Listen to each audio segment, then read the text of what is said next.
All right, good morning, everyone. I'm going to make a start. I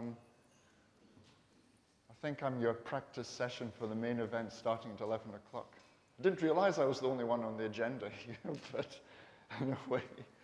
So I hope you can hear me okay. It sounds quite loud. Hope you can see the screens okay. I'm going to probably stand a little bit forwards because the lights are very bright on the stage. So you can see that it's APNIC42. But if I stand further back, then I lose my vision, more or less. Anyway, so this is the V6 transition strategies tutorial. This set of slides forms part of the workshop. And so I've been asked to repraise those. Actually, during the workshop, one of my co-instructors gave the presentation. So if any of my workshop class are here, this is your opportunity to come. Enjoy the internet access and so on. That's fine too. I'm very happy that you're sitting here joining quite a full room.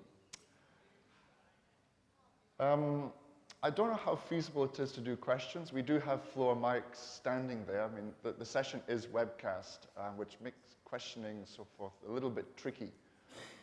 So maybe if you do have things you want to ask or things are not clear, maybe try them do them at the end. Otherwise, it's just going to be logistically a little bit challenging. But anyway, let's see if you have things that have anything you'd like to ask about. But otherwise, jumping up in the middle is going to be a bit tricky. Okay, so let's make a start to this. So we're just going to look at V6 transition strategies. I realize I wore the wrong T-shirt today. I should have worn the V6 been there, done that T-shirt, but anyway.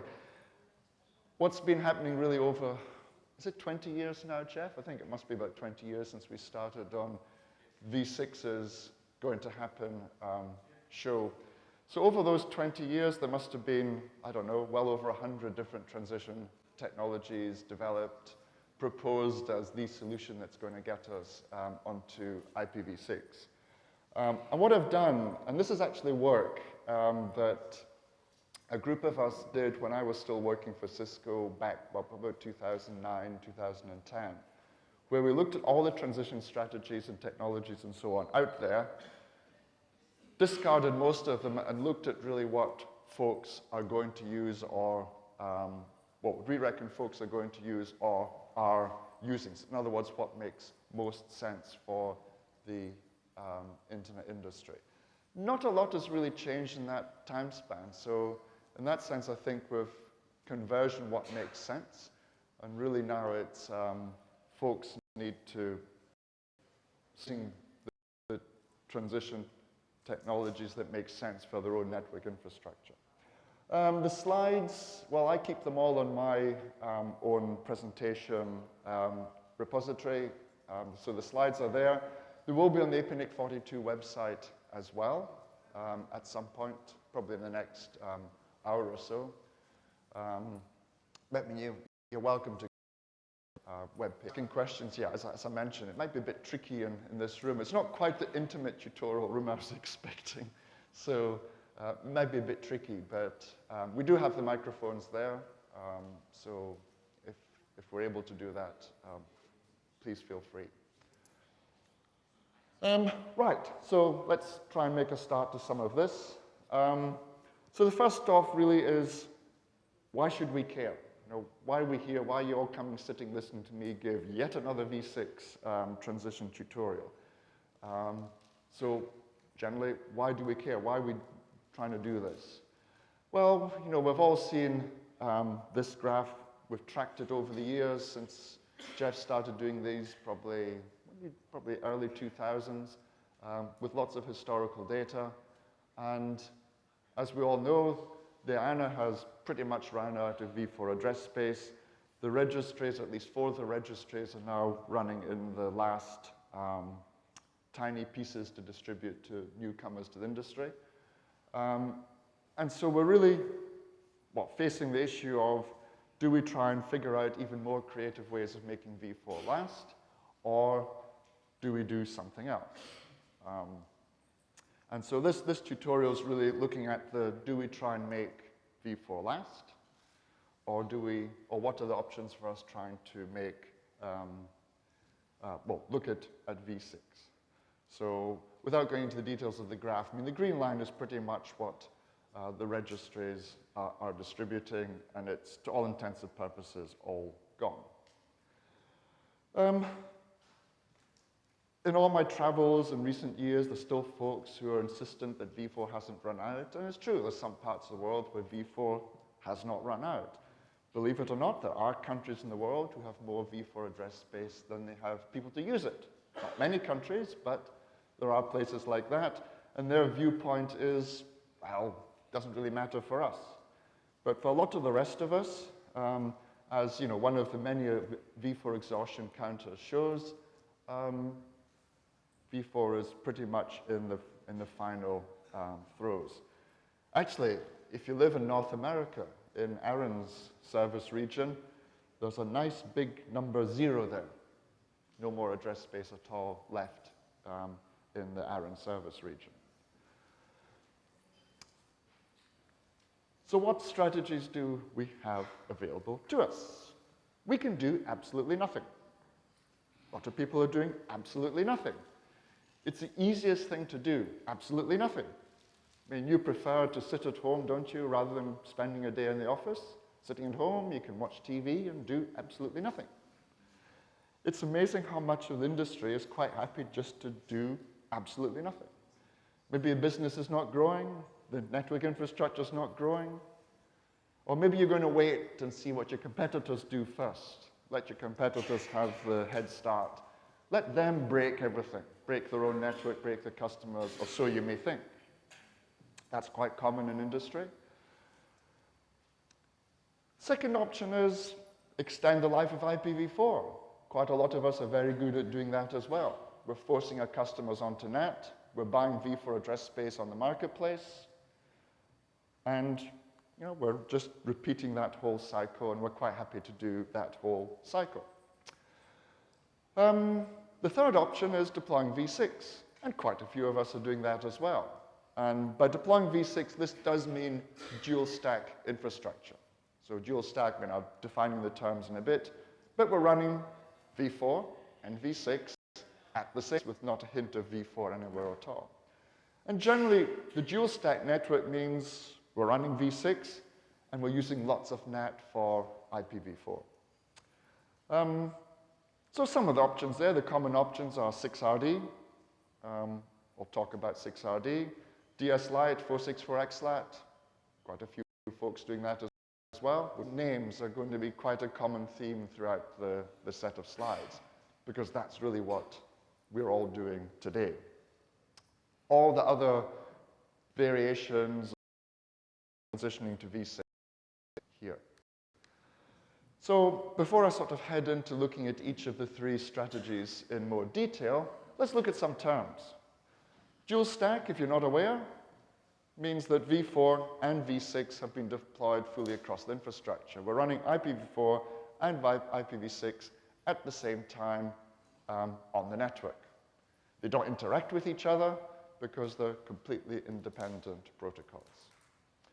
So content, applications, services are running on v4 and v6 separately, but all the content is available on both protocols. End users will use the dual stack network transparently. Basically, if the DNS returns a v6 address for the query on the domain, then v6 transport is used. If no v6 address is returned, DNS is queried for v4, and v4 transport is used instead. Well, that was how it all started off years ago, 20 years back, more. We'll use v6, and if v6 doesn't seem to work, we'll then fall back and use v4. Didn't really work awfully well, as we've seen presentations over recent years. So recent improvements have included this thing called happy eyeballs, which I'll talk about also. It's envisaged that the internet will be using dual stack for many years to come. I don't know, in all the workshops I'm doing, I'm always saying, yeah, we'll turn off v4 at some point. Don't know when, 2 years, 5 years, 10 years, maybe never. don't really know when it will turn off. It's a bit like really when the internet started, at least for us, and like the commercial internet started for us in Europe. A lot of people were saying, well, you know, the old, you know, private wire, that's never going to go. It will always be competing with the telco's private wire services. Telco's private wire services vanished in 2 years. Perhaps, you know, once there's a critical mass of V6 being used, V4 may just disappear off to the side. Can't see that happening, not soon, but it could well do. It, from one address family, is encapsulated an IP packet for another address family. You know, we've been using tunnels for years and years and years as well, which means that you can carry packets from one protocol inside another one. All right. So this allows a service provider to provide dual stack service prior to completing all their infrastructure deployment. There are lots and lots of tunneling technology. I mean, of course, we know IP and IP, we know GRE. We've been using those for many, many years. Even before the advent of V6, we were providing services of IP inside IP. Of course, we had the transition technologies such as 6 to 4, bad news. Teredo, even worse news. ISATAP, don't want to know about it. 6RD, relatively recent. And of course, our old favorite, MPLS. Next one, address family translation. So this refers to the translation of an IP address from one address family into another address family. So it could be V6 to V4 translation. Quite a few folks are doing that. Could be V4 to V6 translation. Yeah, some instances of that happening as well. Right? So that's the address family translation. So you see devices talking about being able to do address family translation from one protocol to another. Okay, my screen changed. Network address translation. We all know what network address translation is, or so we think. But actually, NAT started off actually meaning the literal translation of one IP address into another IP address. It's just that we use NAT to refer to pretty much any kind of translation. It's not really, because there's NEPT, network address and port translation, which can then translate many IP addresses onto one IP address, but using different ports, NEPT. But we just call it NAT. TCP, UDP distinguishes the different packet flows in NEPT. And then there's the other one, NATPT, which is a particular technology now deprecated, which actually did translation from V6 to V4 not very well. If you're using Cisco routers, it's probably still in some of the versions of iOS there. But that's pretty much gone. And then there's this other magic technology apparently called carrier-grade NAT. It's just NAT. All it is the subscriber version of NAT is just some little modem that you probably have in your home stations and of resources. The service provider version of it is just the same technology in a bigger box with more zeros on the tag price, on the price tag. So, did I press blank or did I disappear? Nope, I definitely disappeared. Oh, well. So, the carrier grade version of the NAT box is just literally your consumer version, but scaled up very, very, very big box. And as I say, with a considerably higher price tag as well.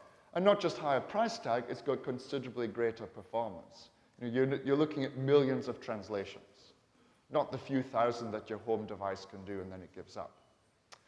And of course, carrier-grade NAT, the NAT word is encompassing everything. Not only will it do one-to-one translation or one-to-many translation, it'll even translate between different protocols. So it's like the all-singing, all-dancing translate between everything box. Some people call it large-scale NAT. Carrier-grade NAT, large-scale NAT. It's just a big box, very, very big address translation box. So the happy eyeballs, RFC 6555. This is not a pair of glasses or you know, sort of nice, relaxing massage for your eyes at the hotel here. This is actually, I suppose, a term of meaning that the user doesn't really have to care how they see their Facebook or their YouTube. What else are the popular? That's what internet's for, isn't it? Facebook and YouTube. What's about 70% of the traffic, 80% of the traffic is for those two. Experience. They don't have to care what the underlying transport really is. And that's designed to work around shortcomings of either the v4 or the v6 infrastructure, or misconfigured v4 or v6 devices. We're back. So the short summary really for this is application will ask for a v4 and v6 address. If both are returned, depending on your infrastructure, the application will open connections to v4 and v6 at the same time-ish, depending on the infrastructure. And the application will then use the transport that responds first. So you could be sitting on the website responds in v4, the other one responds on v6. I've got dual stack at home, have done for the last 5 years, where I live in Brisbane in Australia. And most of the time I'm using v6. It's quite interesting now, certainly with my laptop, you know, I'm running Apple Mac OS 10.12, got the happy eyeballs all built in. v6 gets a few milliseconds head start. The amazing thing now for me at home, 60% of my traffic's on v6. That's quite incredible, just with the head start that v6 gets. Or maybe it's a tribute to my service provider, I don't know. Friends visit me at home, they have no idea they're using v4 or v6. In the older days, it was kind of, oh, they got a v6 address and things didn't really work properly.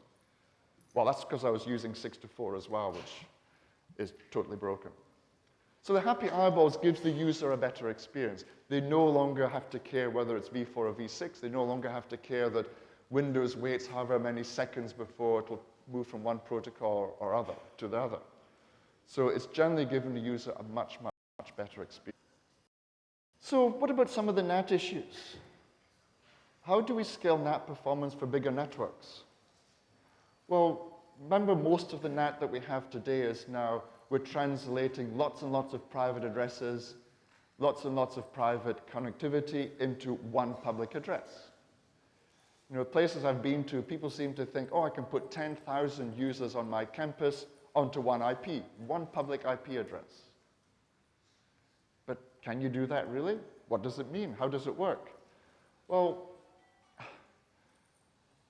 first off, limiting TCP and UDP ports. You've got 65,000, sake of argument, TCP and similar UDP ports in one IP address. So can you really put 10,000 users onto one IP address? What if they try and open a website? Well, website's not just one connection, it can be several. What if you open a mapping application, Google Maps or Apple or whatever else? Right? Your map isn't just one image it downloads. The map is made up of lots and lots and lots and lots of little connections back to the host. Right? So these really eat up the address translation ports. Of course, if you're going to install carrier-grade NAT in your backbone, you have to redesign your network. Most service provider networks, people are multi-homing, they've got diverse exit points in the network. Well, NAT traffic has to be symmetric. What goes out has to come back through the same NAT box, because it's the only one that knows the outbound translation. So where are you going to deploy these things? In the core somewhere? Access edge? Border? You have to do a redesign. Years of NAT placement. Where do you put it? And people don't think about things like that. End-to-end model of IP, I mean, some people think that's quite important. End-to-end network security. Well, the security workshop here was overwhelmed with participation. People are very interested in network infrastructure security. And of course, there's the standard myth that NAT somehow gives you security. NAT doesn't give you any security at all. As I was saying to my class, I don't know, my writing workshop, we ended up talking a lot of security for some reason. But all that NAT really gives you as far as security goes is a bit like cross. If I can't see it, therefore I'm safe. When in fact, there are probably lots of traffic ready to run over you. So there's no such thing as NAT providing you security. It doesn't. It just hides, makes you think you're secure. And of course, non-NAT friendly applications. I mean, we certainly remember over the years, as more applications appeared on the network, more peer-to-peer type software, your NAT had to have that support built in. So over the years, as more come like that, we're going to have to upgrade the NAT as well.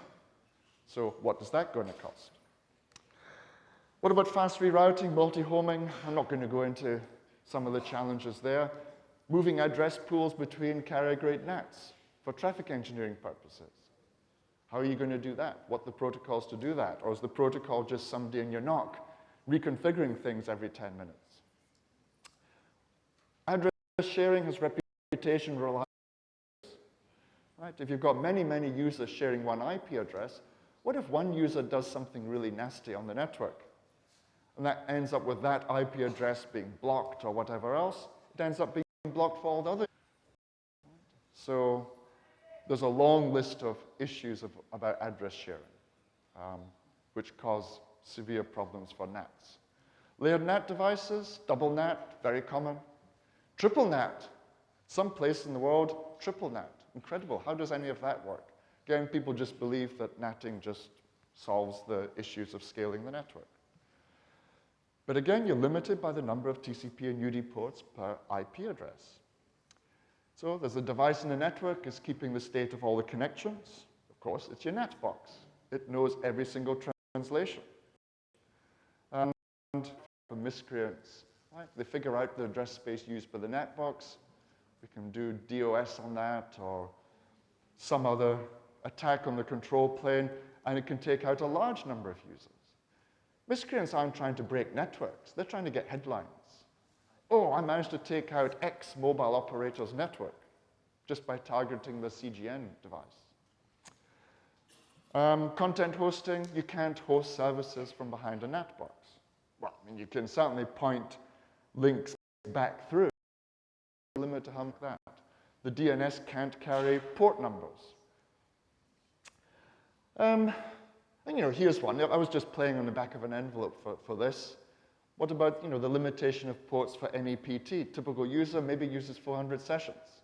This is just, I was sitting at home, I was bored one day and I was just looking at some of the numbers.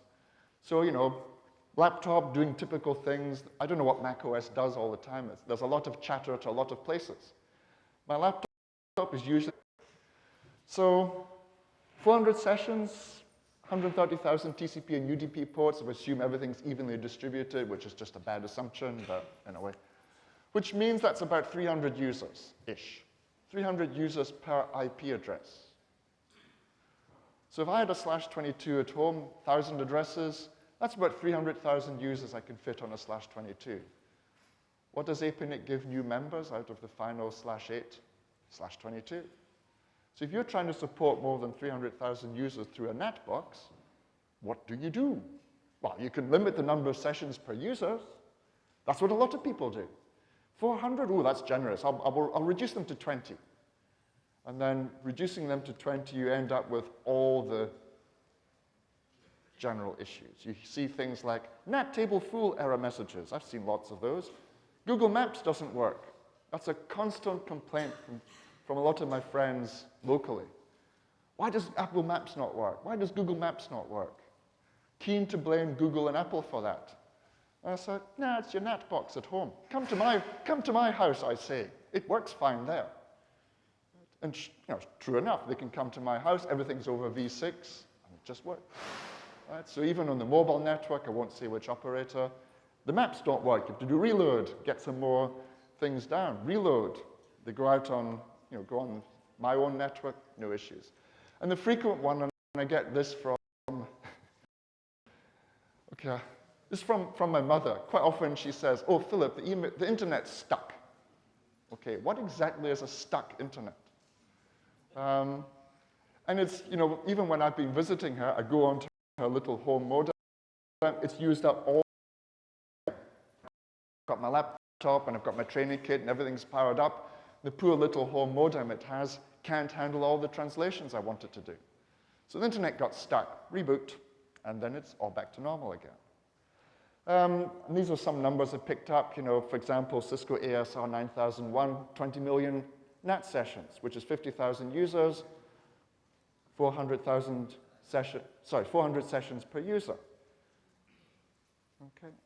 So APNIC, well, it varies depending what address space comes back from IANA, but there's definitely the final /8, /22 available from that. Anything else that comes back from IANA is another /22 that's available. So if you get 2 of those, that's 640,000 users, which if you're trying to run a big network, especially if you're in the mobile space, is not very much. And yes, I mean, there are more creative ways of reducing the number of sessions, and quite a few of the mobile operators are doing that. But we shouldn't be reducing our users' ability to use the internet. Why do we do that? Why are we investing in all this fancy technology to limit our users? Don't we want our users to use more data so we can send them more bills, get more money from them? It just seems very, very strange to use the network. So okay, how we're going to support LTE. And I mean the proper 4G plus network, not the 3G masquerading as 4G. I mean the proper 4G networks. How many users do we want to support? What's the public IP addresses? Because you can't NAT them because of the port limitation. You have the marketing, oh yeah, LTE does what, 100 megabits per second? How many people get 100 megabits per second on their handheld device? What about the throughput of the CGN? There's certainly enough evidence that it introduces delays, doing all the translation, milliseconds of delays. Content providers care about milliseconds. They want their users, they don't care about the operators, they want their users to get their content as fast as possible and as reliably as possible. Anyway, so I'll stop going on about NAT. Other people have done this much better in recent years as well. But NAT has really no future apart from giving us access to legacy v4, which is what I'm going to talk about. Okay, let's do absolutely nothing at all. Right? We're all very good at doing absolutely nothing at all. So this is the situation for many operators today. You've got plenty of v4 addresses. You can carry on scaling your network. If users want v6, you say, yeah, well, you don't need it. It's a classic one I got from my previous ISP in Australia was, you don't need IPv6, they tell me. It's like, hello, who am I? I've been doing v6 since 1996 in my UUNet days. So I'm now told, well, a few years ago, I don't need IPv6. Those who are keen to see what v6 is about, you can't give them anything. Advantages of this? Well, I've talked about advantages of doing absolutely nothing at the start. It's a good life. Right? No commitments, don't have to do anything. Life is good. Disadvantages? Well, of course, your growth is limited to ability.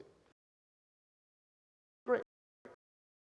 6, bit of a perception of as a laggard, especially if other folks are doing v6. And you have to reconsider this strategy anyway, once there's no more v4 addresses at all. Right? You will have to reconsider it. So what's this suitable for? Operators who've got plenty of v4 addresses, have enough for a foreseeable future, don't do any long-term planning, not paying attention to customers. Customers always right, but we tell the customers what's best for them. Or have enough money to go buying v4 addresses. That was the first strategy, the do nothing. The next strategy is, well, we really, really like our IPv4. Let's try and make it last as long as we can. You know, we've seen analogies of, the brand new lapped out old and you keep adding new bits. You've replaced every single thing apart from the body shell. Yet you've got this shiny new one sitting right beside that. Oh, no, I don't want to touch that. People might not understand it. So let's try and extend the life of v4.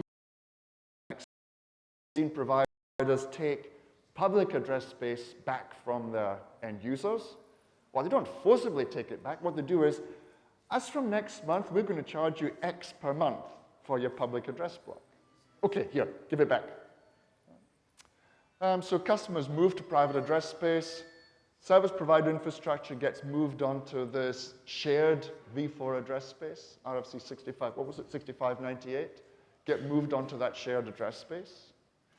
You're making v4 last as long as you can, because the v4 address is needed for the carrier-grade NAT pools.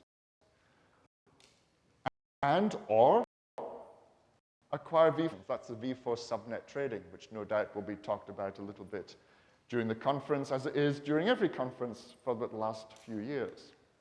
So the picture would be something like this. You know, this is an extreme where, again, you've got the v4 end users, the service provider using the shared address space, the 100.64 address block. What happened there?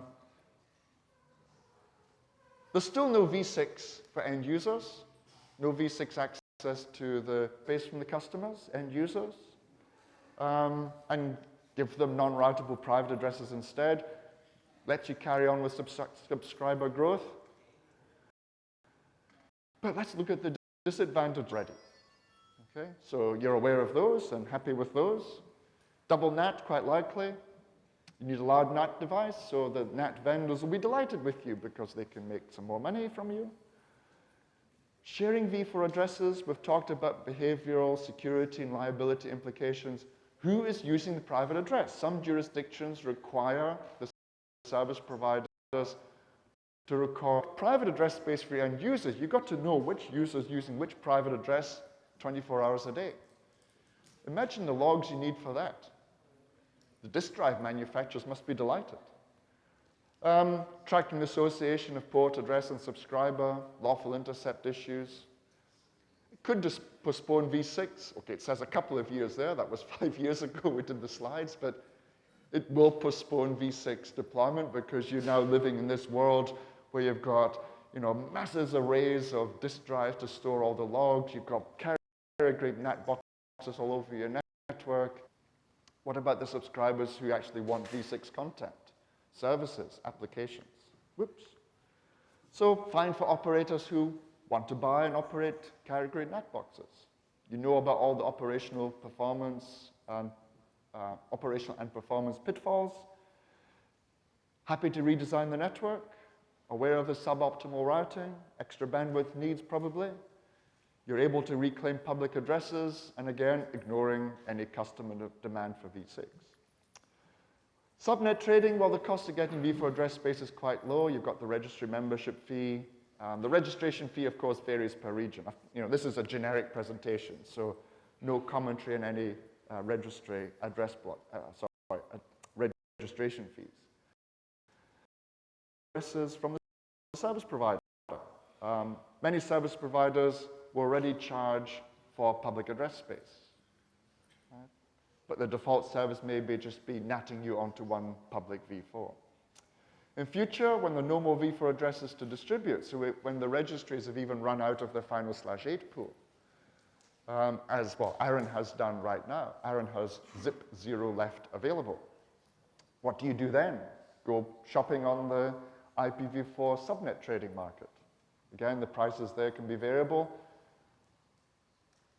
The other thing, of course, you may buy up other organizations just to get their address space. I've seen some of that happening as well. Advantage, of course, puts a value on v4 addresses. Maybe v4 addresses will get so expensive that people go, ooh, that's too pricey. Maybe I'll just go and deploy v6. But then I thought the same thing with carrier-grade NAT boxes as well. The $1 million price tags don't seem to put people off across a backbone. I mean, the 24 of us in our workshop, we did that in about half an hour or so. We didn't have to upgrade anything at all. We just added it to the routers. So it was certainly cheaper than doing carrier-grade NAT. So the receivers of transferred v4 address space can, of course, prolong the networks. There may not be a market. I don't really know how big the subnet market is. A few years ago, people said it was going to be huge. I don't see much evidence of it being huge. Oh, it's there. I mean, APNIC will be reporting. Actually, it's not huge in the way that I was being told it was going to be huge all these years ago. And then, of course, if the registry doesn't register the transfer, so the transfer's kind of happened under the table and nobody knows about it, what kind of routability will there be? It might be pretty good, or it might not be. Integrity of the routing system, I mean, if the registries are no longer authoritative for the address records, then who's to say who is meant to be using what? I don't care too much about that, which is another of my little rants. Maybe because the router's got a huge amount of memory and, well, we don't care. The other one I've noticed quite a bit of as well, financial pressure on some network operators to dispose of v4 addresses. Oh, I got a class B. This is a class B, they call it. So /16, way back in 1992, but I'm only using maybe 500 addresses. Maybe you could. Maybe you could. How will the routability of it all work for the new folks who get most of your /16? Of course, in lots of pieces, which of course adds lots of pressure to the routing table. But people see, oh, maybe we can make some money out of this. And we've talked about, oh, all this v4 address space that's not enough spammers all that. It hasn't really pushed that address space out into the marketplace. We haven't really seen it. So remember the graph at the beginning, the gap between what's the registries have handed out and what's actually being announced. We haven't seen suddenly all that address space appear up for sale. So this is fine if you want to go shopping for v4 address space. Of course, in developed economies, the money being talked about is not really very much at all. But for other parts of the world where the dollars go a lot further, trying to get v4 address space is actually very, very expensive activity. You're aware of the operational performance pitfalls, routability, could be legacy on the legacy class B boundaries, so the /16s. So how do you subdivide your legacy /16? What about it being registered or not? Who was the previous user? So, when you buy something secondhand elsewhere, of course you check out who the previous owner was. What did they do with it? Was the previous user somebody who spent all their life sending spam, running DOS and so forth? And then you try and use it and you discover nothing works because it's blocked everywhere around the world. So those are the two make v4 last as long as possible strategies. So let's try now look at, well, the first two aren't really for us. We're now going to look at what we have to try and do to make v6 available, try and put v6 onto some of our infrastructure. And there are really only three strategies. There's a dual stack network, which is what we all headed off in 1995 trying to do originally. But of course, that assumed that we had oceans of v4 available, so we could move the whole internet over to v6, running dual stack, then just turn v4 off. Now that was going to happen in a year or two. It didn't, as we all know. And that's a vast improvement, or a special case of a technology called 6-to-4, useful for service provider customer deployment. And it's got its own RFC, 5969 that talks. XLAT, DS Lite, or NAT64 with carrier grade NAT boxes. And that's the other strategy and set of technologies that we will have a look at. So of course, CGN can support all kinds of things. It handles this thing called dual stack Lite, v4 to v4 over v6. 464 XLAT is pretty much the same thing. NAT64 is to v4 for accessing legacy v4. So we start off with dual stacks. Okay, so here's the original v4 network. To go dual stack, we just do that. We're simply adding v6 on top of the existing v4 network. So wherever v4 is, we just add v6. And so the v6 host there can access net, and the dual stack host can see both. So all the content that's on v6, it has access to, and content that's not on v6, it accesses over v4. This was the original transition scenario. This is how we were all going to do it way, way back. It depends on enough v4 address space being available for the consumer. And, cost-effective long-term model, this doesn't cost any money to do at all. Right? All your routers today handle v6, everything. So just adding v6 onto it, as the workshop class saw, was simple. Disadvantage, of course, limited to the availability of public address space. Running dual stack network, as we discovered in the workshop, does mean you have to know about v6. You have to be able to look at the v6 addresses and stop going, whoa, they're big, and actually start just treating them as addresses. You have to remember that whatever you do in v4, you have to do in v6. And of course, running v6, right, some hardware is well known. Well, the fib is x big if it's v4 only. And the vendor does, well, if you switch on v6, woof, the fib goes half the size. And they give the rest of it over to v6. And suddenly a device or router that could take all the v4 routes suddenly cannot anymore. So we've been through some of those. v6 only endpoints can't access v4, but given most v6 endpoints are dual stack, they need a v4 address as well. So, this is fine if you've got plenty of v4 address space for the foreseeable future. You may also consider buying v4 address space in the open market. You don't have any legacy equipment or infrastructure which doesn't support v6. You don't want to go down the NAT path. But your end users will need dual stack CPE. Now, 5 years ago, when we first started doing these slides, trying to find the consumer consumer routers, modems that could do v4, v6 was pretty various folks, friends, and so on. It's pretty hard not to find one that can't do dual stack v4, v6. So that's changed quite a bit in the recent years.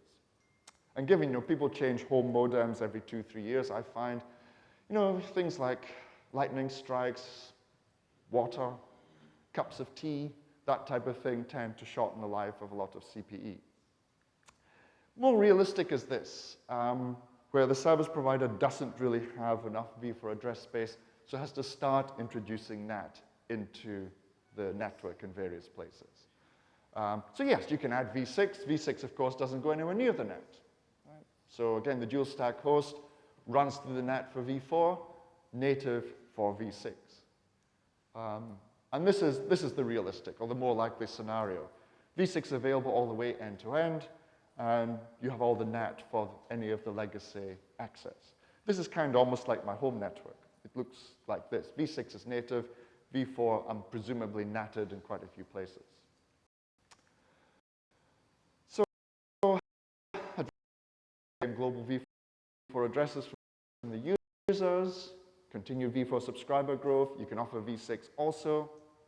SPNAT offload is used for the legacy v4 access.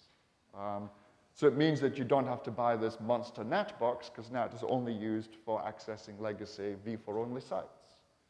And given my own experience at home, where I see 60% of my traffic's on v6, I'm sure that's a considerable reduction in the burden for NATing needed in the network. But of course, the disadvantage for the service provider is needing a large NAT device in aggregate. So this is probably fine for most of us. We don't have enough v4 address space. We need to put the NAT somewhere in the network. You're able to reclaim v4 addresses. No legacy equipment or infrastructure, which doesn't support v6. You're able to get v6 CPE out to the end users. And this is probably the realistic best practice. What about 6RD? Well, 6RD is used where the infrastructure is probably not v6 capable. Or you may have some infrastructure that's not yours. So fine, the end users are yours, but you may have leasing infrastructure from other network operators, or you get old DSLAMs or whatever else. So what you do is, sure, you can run v4 native over the infrastructure. v6, you have a little tunnel to what's called a 6RD border router. So it's a little tunnel to upgrade all the v4 bits and pieces of your backbone, probably because you've got old kit that can't easily be upgraded, or you're not in the right place in the replacement cycle, and so forth. But at least this way, you can give folks v6. So again, this is a relatively quick way of providing v6 to the end user. You need to upgrade the CPE and then to support 6RD, and then you can provide v6 access. Again, SPNAT offload compared with running a v4. So end users, all the Googles, the Facebooks, and all the rest, directly over v6 and don't have to pump them through your net box. Of course, 6RD is not a long-term solution. You still got this tunnel here, and generally we don't want to do tunnels. You've still got the tunnel in the future when the old infrastructure goes and is able to support native v6, you're going to have to change again to full dual stack. So fine if you don't have enough v4 addresses, but main point of the structure which doesn't support v6. And this is where 6RD makes the best sense. You need to put in the 6RD border router. That router, of course, is connected to a dual stack and obviously onto the rest of the v6 internet. And of course, this customer premise equipment needs to be supporting 6RD, which a lot of it does nowadays. So, you know, legacy DSLAMs, or Lisa third parties L2 network, all these are typical cases. So very much the broadband, or the realm of the broadband operators, if you don't have access to your own infrastructure. Dual stack light, this service provider backbone. No more legacy v4. So giving v6 to the end users is very easy. So the v6 only host sees the v6 internet. The dual stack host can see the v6 internet. We're now handling v4 and a tunnel through v6. v4. I mean, certainly if my experience at home is anything to go by, then this might be a pretty nice way because everything can be v6 because not so much of my traffic runs over v4 anymore. Right? So you're supporting the legacy v4, and as more and more content goes into v6, you've got less and less to push through this particular tunnel. So, you know, this can be useful for brand new network. You deploy v6 native, you don't have to worry about the v4 address pool depletion. You have enough v4 addresses, public addresses, just to provide legacy NAT access. And of course, you still need the NAT device, but it's supporting only access for legacy v4. So greenfield deployments, very much so. Greenfield deployments, build a brand new network. You're happy to run a v6 only backbone, and you need, of course, the DS Lite support for your carrier grade NAT boxes. Probably mobile networks, probably more than anything else. Probably fixed link backbones as well, just depending. Another version, of course, which is, I suppose this one's more all the news these days than DS Lite is, 464XLAT. Very, very similar again, v6 only service provider backbone, v6 out to the end user. And we provide legacy support, another type of tunnel. This is a simpler tunnel. Rather than taking the whole packet and putting v6 header on it, we're just swapping the headers.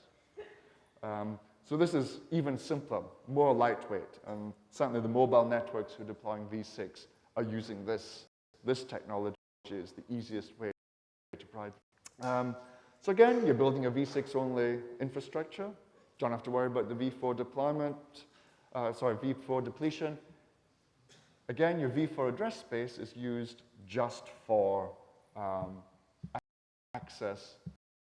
accessing legacy, all the issues about NAT and so on before, but at least v6 is running native. So again, a greenfield deployment. You're willing to support dual stack CPE, brand new deployment. So again, this is finding favor with a lot of 4G networks being rolled out. Now, looking at doing it this way so that mobile users, of course, we need the handsets that support v6 and giving them legacy access to v4. And then there's NAT64, a slightly different diagram here. This is translation between v6 and v4. I mean, having previous NAT64 kind of gives me the same kind of nervousness. So this is kind of slightly different. I mean, the v6 access, of course, goes native. So the v6 host, of course, will be asking the DNS for an address. But what's different in NAT64 is we have a modified DNS server. If a v6 address exists, sure, v6 just goes native. If the v6 address doesn't exist, then the DNS server fakes a v6 address. Right? It gives a fake v6 address response to the v6 host. That fake address is used as the destination. That lands on the NAT64 box, and the NAT64 box then translates to a real v4 address and gets access to the v4. Very similar to, or tried to work. Didn't really have wonderful times with that. But that's basically how NAT64 is functioning. So you need this modified DNS resolver, and of course the translator, the NAT64 box in the core. So, I mean, just stepping through the detail, I mean, we basically ask for v4 address, v6 address on the DNS server. There is no such thing as a v6 address. So the resolver asks across the internet for a v4 address. The v4 address comes back, gets faked into a v6 address. So we just use the v4 one to create a fake v6 address. The v6 host uses that. The SPNAT box, of course, can see what the real v4 address is inside the fake v6 one, and then use that to get access to the internet. So that's certainly a modified infrastructure that's needed. It's certainly a lot more complicated than using the others that I've talked about. But the thing is, you notice about this, I didn't draw any red lines on the left-hand side in the subscriber network. Right? None at all. You have a v4-only host, no access to the network at all. So that's another thing for the subscribers. So it gives v6-only consumers access to v4-based content without giving them v4 addresses and without having to use v4 NAT. SP network only runs v6, of course you've got the whole issues of having to support NAT and NAT64 in your infrastructure. And does everything work NAT64? Does every application run v6 today? I don't know. I think at some point Skype is going to work over v6. I'm not quite sure when, but that's just one example. Network operators who only backbone, v6 only CPE, v6 only end devices. I don't know if we're really quite ready to run v6 only as far as our laptops and mobile phones and so forth go. I know over the years when I've tried that, we've always seemed to run into things that don't work properly or don't work at all. And one of the NOGs a couple of years ago did try to run a NAT64 only network. I'm not convinced they had a great experience trying to do it. Okay, so what should we do? I mean, I'm not going to tell you what to do in the presentation. I mean, I'm going to look at some of the issues. What I tried to do when we're putting these slides together was look at the different transition technologies. And the screens here are too small, unfortunately. But you know, we're looking at like a v4-only network with NAT is the next column, running dual stack for address space. Dual stack with NAT, which a lot of us are doing. 6RD with no NAT is kind of no-go. 6RD with v4 NAT is more likely. Then DSLAT, 464 XLAT, and of course NAT64. And what we do in the columns is really looking at things like, does it prolong v4? Does it allow your business growth? Does it need v6 deployment? The complexity of operation, complexity of troubleshooting. I mean, the simplest one in all of these in this table is the left-hand column, because that's the do absolutely nothing at all column. So everything else, and there's something involved, it could be issues for your scaling your backbone, or education for the end users, well, not so much education as updates, training or knowledge requirements for operations staff. And we'll also try and look at NAT scalability issues, DNSSEC issues, and of course lawful intercept, which is actually quite significant in some jurisdictions.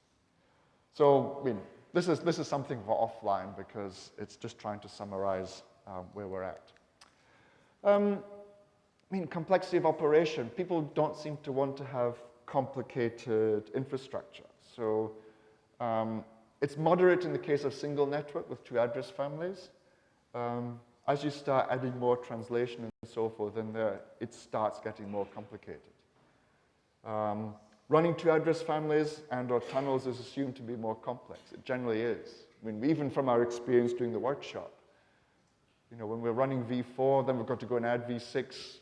We shouldn't really have to touch v4, but somehow we seem to be able to interfere with our operational v4s and so forth. But that's the point of the workshops, is to gain experience. You don't really want to experiment with a new deployment on a live network. And the beauty of some of the environments that we have now is we can do a lot of the testing to gain user, or operations experience before we deploy it on infrastructure. End-to-end connectivity in v4, I mean, if you're sharing a carrier-grade NAT, well, you probably won't have hurdles in your communication, but if you're going across several NATs or different NAT pools, there can be quite a lot of application issues. Try and look at, and it's too hard to see unless you're right at the front. Again, we look at the different transition technologies, so v4-only network, or one where we add NAT, dual stack with NAT compared with out NAT, likewise 6RD, DS-Lite, 464X-Lat, and NAT64. Again, the v4-only network, not a lot really changes. But in the v4 network, to give access to v6, there needs to be address family translation somewhere at all. Dual stack network without NAT at all, the only change has to be change the CPE if the customer wants IPv6. So that's why the third column there, this says laser. So this is why this column here is the easiest option as far as having to change stuff in the network goes. Because all you really have to do is change the CPE. Your backbone is running dual stack, everything. If you're adding NAT into the network, into your backbone, then of course you need NAT to be added in to the core infrastructure as well, which does usually mean a redesign of what the backbone is going to look like. For 6RD, you don't really have to change anything. Yes, you have to change the CPE. You have to provide the border router, the 6RD border router. For DS-Lite, there is going to be an infrastructure change because you're basically building a v6 backbone. Fresh, 464X-Lat, same thing. And NAT64 also. That will require changes in the network. So I think a lot of people don't want to change anything at all. But we don't really have the option of not changing anything at all if we can't squeeze more and more users onto just the one IP address, at least without impacting the performance that they see. Okay. We're back. So, is that the next one? Nope. There we go. So, potential scenarios. Most of the content applications moved to v6 only. I think that was our dream in 1997. I guess we might eventually get there. I have no idea when. 2, 3, 5, 10, 15, 20, maybe never years? Don't know. I mean, if the content is just Google and Facebook, well, that's all in v6 anyway, so maybe we've got there after all. Most of the content applications are offered for v4 and v6. Yeah, we'll probably do that for a while, but then again, having everything offered on both v4 and v6 means that you have to operate dual stack. You have to operate your infrastructure dual stack, support dual stack, make 6 that works perfectly well in v4. I was applying for a visa for one country, and amazingly, that country's, the website, the visa application website, this was doing this a few months ago, was dual stack. It was incredible. I connected to them over v6, and then I clicked on the link for the payment gateway, nothing.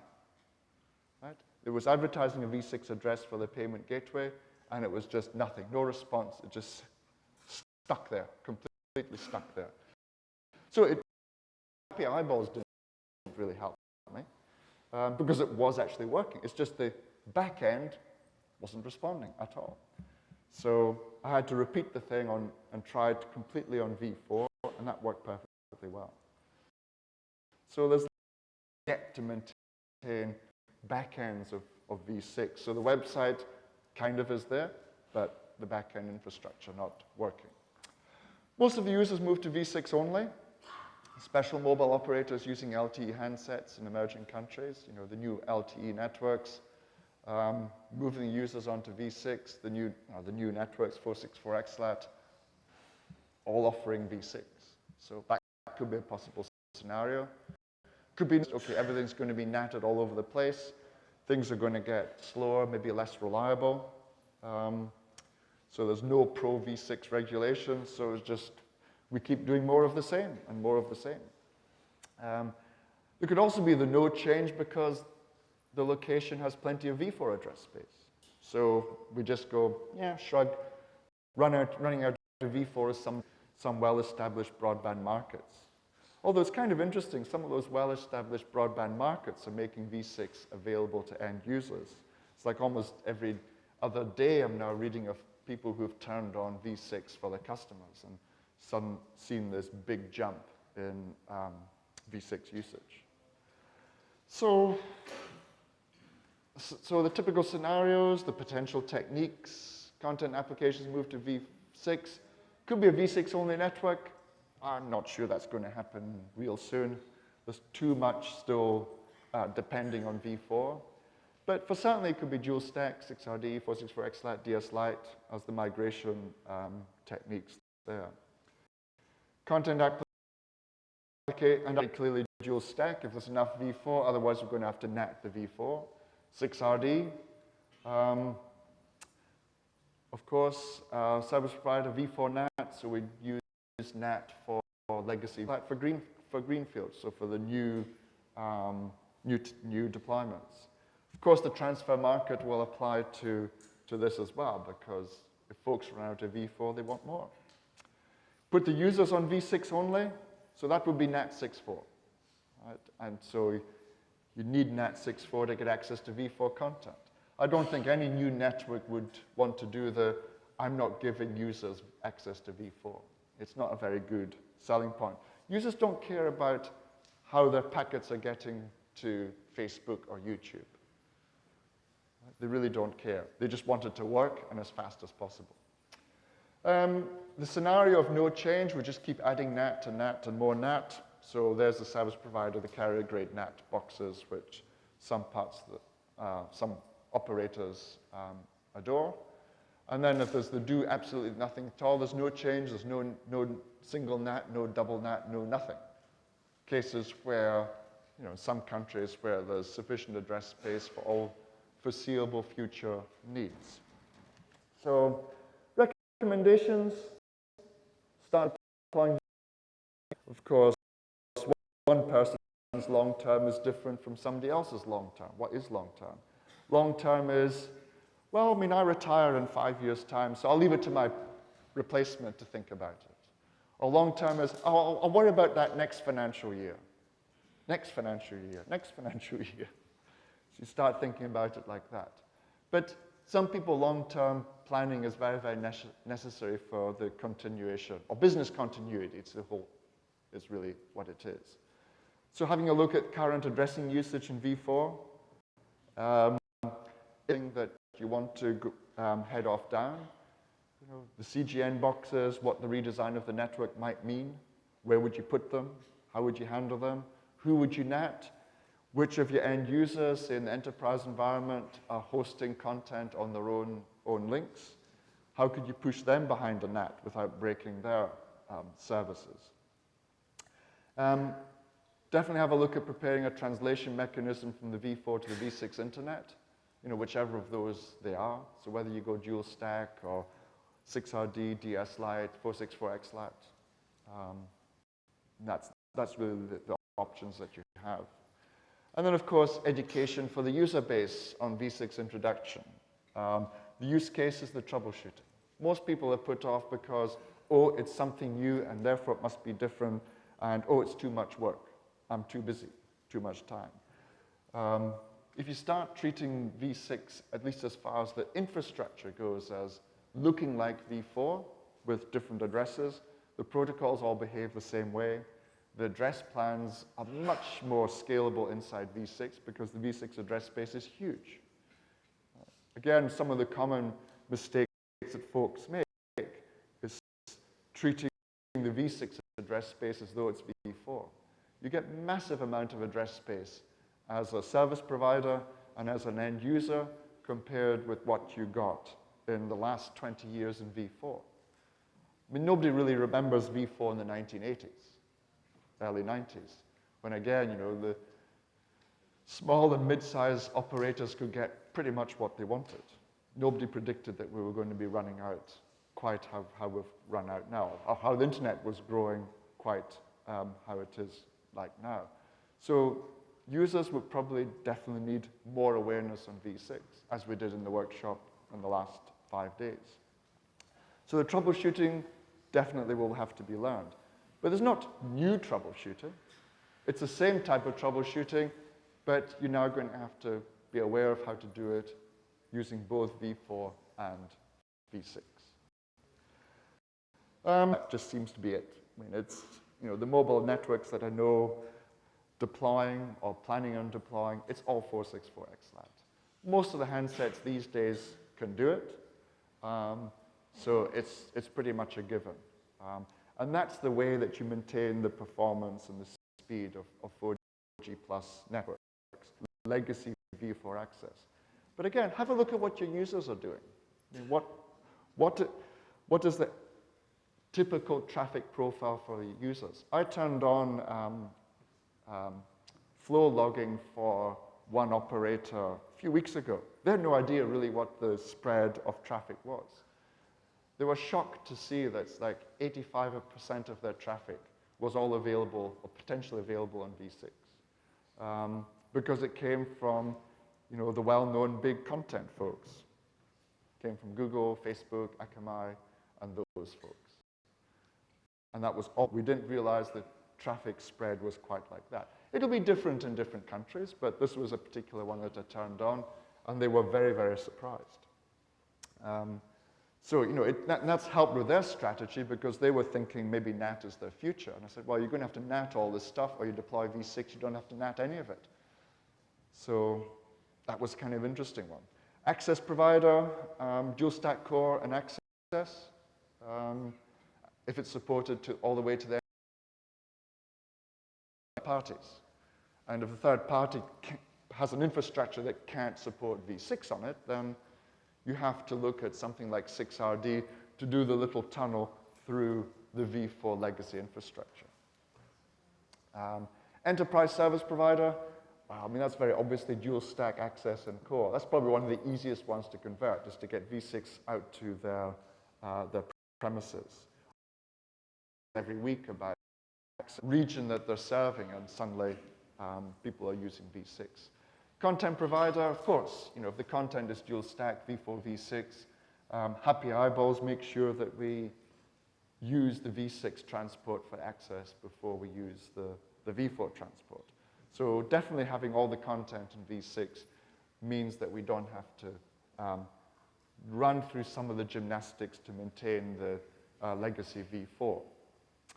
So these are the general areas. There are probably other areas that we can probably look at I mean, if I look at the room here, you've all got laptops. 10 years ago, very few laptops, right?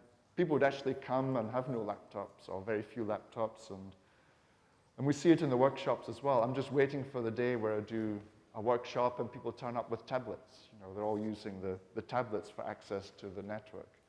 So I'm sure the laptops usage is going to go down as well. We're all having mobile devices now. So that's very much more the future. And do we want to try and support all our mobile users through bigger and bigger networks? That was the talk. We've got 10 minutes extra for the tea break, or if anybody's got any questions or any theories or any diverse opinions. I'm not trying to do this tutorial as this is how I think it should be. It's probably more as a discussion point. There's probably stuff I've missed. Well, inevitably there's stuff I've missed.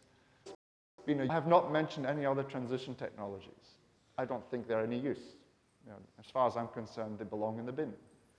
I mean, I did talk about strategies and the security issues behind them. So I think I would leave it there as enough said.